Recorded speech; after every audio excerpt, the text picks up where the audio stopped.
गौड़ी वैष्णव संप्रदाय में उनको भगवान श्री कृष्ण का अवतार माना जाता था।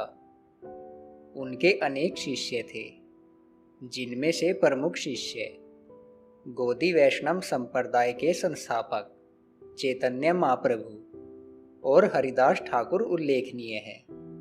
नमस्कार दोस्तों, मेरा नाम है दीपक्स वॉइस चैनल में आप सभी का स्वागत है। दोस्तों, आज मैं आपको एक महान कृष्ण भक्त के बारे में बताऊंगा, जिन्होंने अनेक लोगों को कृष्ण भक्ति मार्ग से जोड़ा और उनके दुखों से मुक्ति पाने में उनकी सहायता की। इन महान कृष्ण भक्त को हम अद्वैत आचार्य के नाम से जानते हैं। लेकिन दोस्तों, वीडियो शुरू करने से पहले आपसे प्रार्थना है कि हमारे चैनल को सब्सक्राइब जरूर कर लें, क्योंकि आप सभी तक आध्यात्म से जुड़ी जानकारी पहुंचाने में हम बहुत मेहनत करते हैं और आपका सपोर्ट हमें और ज़्यादा मेहनत करने के लिए मोटिवेशन देता है। अद्वैत आचार्य जी का मूल नाम कमलाक्ष भट्टाचार्य था। अद्वैत आचार्य का जन्म श्री चैतन्य महाप्रभु से लगभग 50 वर्ष पूर्व सन 1434 में नवग्राम में हुआ था, जो वर्तमान में बांग्लादेश के सुनामगंज जिले में स्थित है। उनके पिता का नाम कुबेर पंडित और उनकी माता का नाम नाभा देवी था। उनके पिता एक महान कृष्ण भक्त थे और उनमें बहुत श्रद्धा रखते थे। अद्वैत आचार्य ने विद्वान शांताचार्य के साथ वेद और अन्य शास्त्रों का अध्ययन किया, जो शांतिपुर के फूलबती खंड में रहते थे, और उनसे आचार्य की उपाधि प्राप्त की। अद्वैत आचार्य की 2 पत्नियां थीं, जिनमें से एक का नाम श्री और दूसरी का नाम सीता था।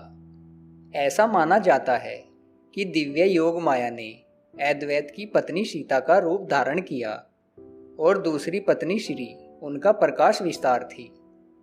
अद्वैत आचार्य ने अपना अधिकांश जीवन अपनी पत्नी और परिवार के साथ नादिया के शांतिपुर बांग्लादेश में बिताया।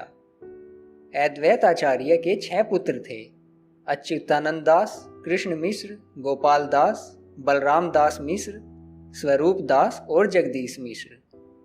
अद्वैत आचार्य ने अपने जीवन में अनेकों यात्राएं की। उनका दिल यह देखकर बहुत दुखी हुआ कि दुनिया के लोग विष्णु के प्रति किसी भी तरह की भक्ति से रहित थे और परिणाम स्वरूप वे भौतिक जीवन की पीड़ाओं को झेल रहे थे। करुणा से अभिभूत होकर उन्होंने भगवत गीता और भागवत की शिक्षा देना शुरू किया। अद्वैत आचार्य को गौड़ी वैष्णव संप्रदाय में भगवान श्री कृष्ण का अवतार माना जाता था।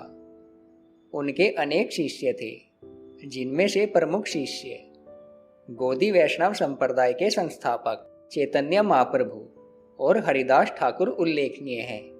अपने बाद के वर्षों में अद्वैत आचार्य भौतिकवादी लक्ष्यों की खोज से बहुत दुखी हो गए और उन्होंने निष्कर्ष निकाला कि एकमात्र समाधान अपने सर्वोच्च आराध्य भगवान श्री कृष्ण को धरती पर अवतार के रूप में लाना है और लोगों को वापस आध्यात्मिक जीवन की ओर आकर्षित करना है।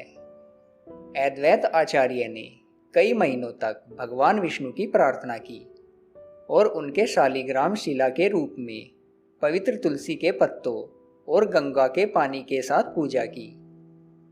पूर्णिमा के ग्रहण के दौरान 13 महीनों के अंत में चैतन्य महाप्रभु का जन्म हुआ और उन्हें उनकी प्रार्थनाओं का फल मिल गया।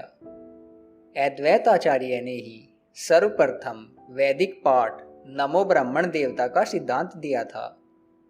अद्वैत आचार्य ने अपने जीवन में दुखों से पीड़ित अनेक लोगों का उद्धार किया और उनको भक्ति मार्ग के लिए प्रेरित किया।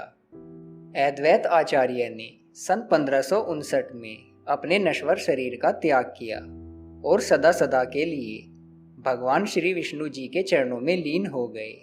दोस्तों, अद्वैत आचार्य जी के बारे में ये वीडियो आपको कैसा लगा, हमें कमेंट बॉक्स में कमेंट करके ज़रूर बताइएगा। धन्यवाद।